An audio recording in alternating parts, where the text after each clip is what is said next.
네, 사람들은 누구나 마음속에 적신호가 한두 번은 켜지는 것 같습니다. 누군가는 잘 다스려서 일어나기도 하고, 누군가는 그냥 넘어진 채 있기도 한데요. 부모님이나 청소년 누구나 마찬가지일 것 같습니다. 오늘은요, 마음 건강을 챙길 수 있는데 도움을 받을 수 있는 곳을 소개해 드리도록 하겠습니다. 멀리 시카고 지역에 계신 시카고 마음건강연구소 조옥순 박사님 통해서 정보 전해 듣도록 하겠습니다. 안녕하세요, 박사님. 안녕하세요. 와, 반갑습니다. 초대해 주셔서 감사합니다. 네, 시카고 지역에 계신 분을 저희가 만나 뵙는 거는 저는 거의 처음인 것 같아요. 시카고 지역 네. 날씨는 어떤가요? 요즘 가을에? 시카고는 아침 저녁으로 이제 많이 추워져서요. 아, 네. 두꺼운 옷도 꺼내 입고 또 나무들은 단풍도 들기 시작해서 네. 아주 가을의 날씨를 즐기고 있습니다. 와, 시카고 쪽으로 가을 여행 가시는 것도 참 좋겠다라는 그런 생각이 좀 드는데요.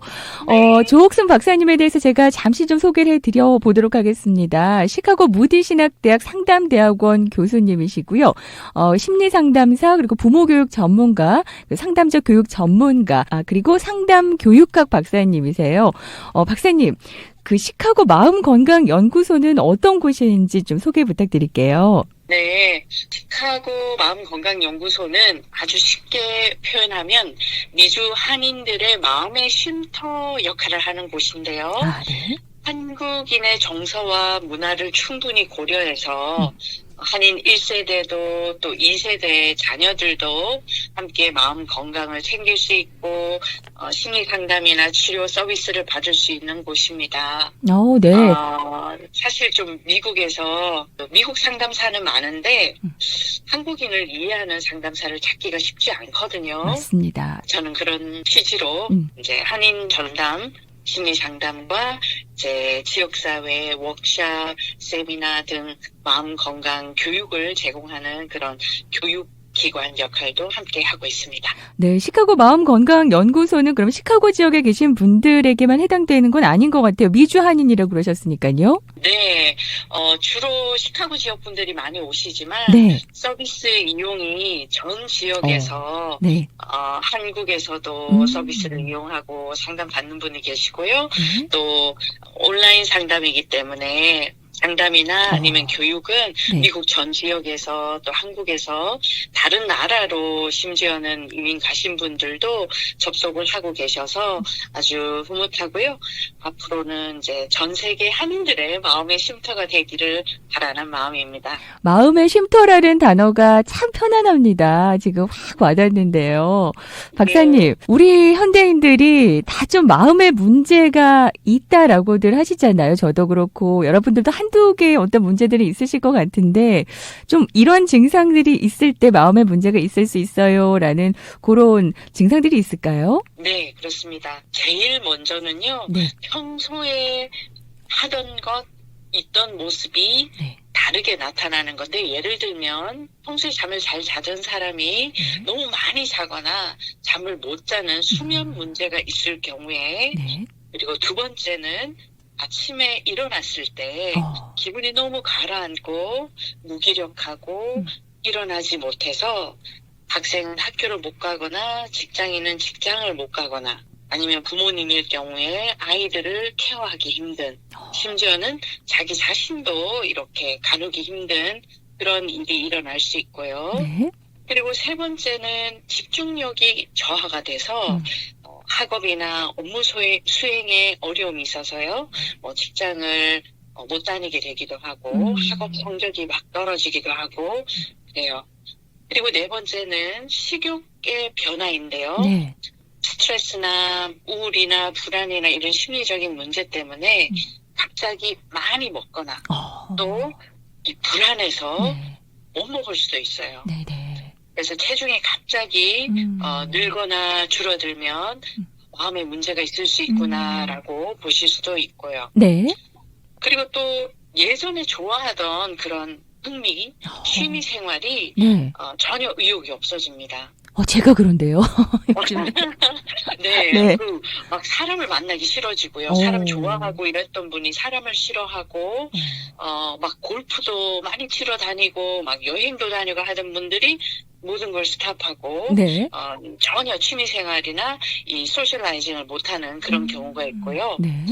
그다음에 심한 경우에는 네. 자살이나 자해에 대한 생각 또는 시도를 하게 되는 그런 경우도 있어서 네. 이 마음의 문제가 정도의 차이지만 누구에게나 있을 수 있고 네.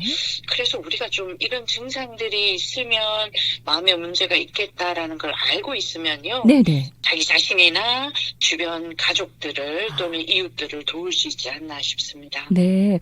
이 문제들이 다 나타나는 경우도 있겠지만 뭐 한두 가지가 있을 수도 있고 근데 좀 네. 심해진다 싶을 때는 전문가의 도움을 받는 게 좋다라는 말씀이실까요? 네, 그렇습니다. 네. 그 마음 건강이라는 거는 어릴 때부터의 그 자라온 환경이나 또 여러 요소들에 의해서도 영향을 받게 될 수 있겠다라는 생각이 드는데 어떨까요, 박사님? 네, 물론입니다. 우선 유전적인 요인이 많이 크죠. 보통은 뭐 50대 50으로 보는 전문가들도 있고, 네. 유전을 더 강조하는 전문가들도 있고, 또 환경론자들은 환경의 영향이 훨씬 더 크다. 이렇게 바라보기도 하지만, 네. 어쨌든 거의 반반이다. 양쪽의 영향을 다 받는다라고 바라보고요. 자라온 환경의 요인이, 사실은 마음에 결정적인 영향을 미쳐요. 네. 자라나는 해서 뭐 많이 커야 되는 것도 아니고 태어나는 그 순간부터 심지어는 뱃속에서 어떤 태교를 받는가 네. 뱃속에 있을 때 엄마의 정서가 어땠는가부터 네. 이제 영향을 받기 시작하는데요. 네. 어떤 아이들은 태어나서 벌써 몇 가지의 중독 증상을 보이기도 합니다. 태어나서부터도요. 예, 엄마가 태중에서 이미 이제 알코올 중독이나 마약 중독이나 뭐 스모킹을 했을 경우에 그래서 네. 수정이 되는 순간부터 네. 영향을 받는데 태어나는 순간에 얼마나 환영을 받으면서 태어나는가. 그것도 우리가 다르군요. 보통 아이가 오면 wanted baby였나 unwanted baby였나를 물어요. 네. 그 뜻은 이미 태어나면서부터 환영받는 정도, 그 이후에 얼마나 많은 관심과 돌봄을 받으면서 자라나는가. 네.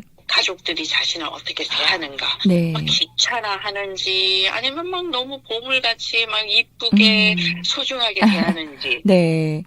그리고 뭐 당연히 자존감이 낮아지겠죠. 모두가 자기를 귀찮아하고 무시하고 진짜 돌봄이 필요할 때 네. 케어해주지 않으면 아이들이 불안하게 자라는데요. 네. 특히 주 양육자와 네. 애착 정도에 따라서 이 마음의 건강이 많이 좌우돼요. 그래서 주 양육자라고 한다면은 부모님도 될 수 있지만 사실은 조부모님도 해당이 될 수도 있는 거군요. 그럼요. 심지어는 내니하고도 네.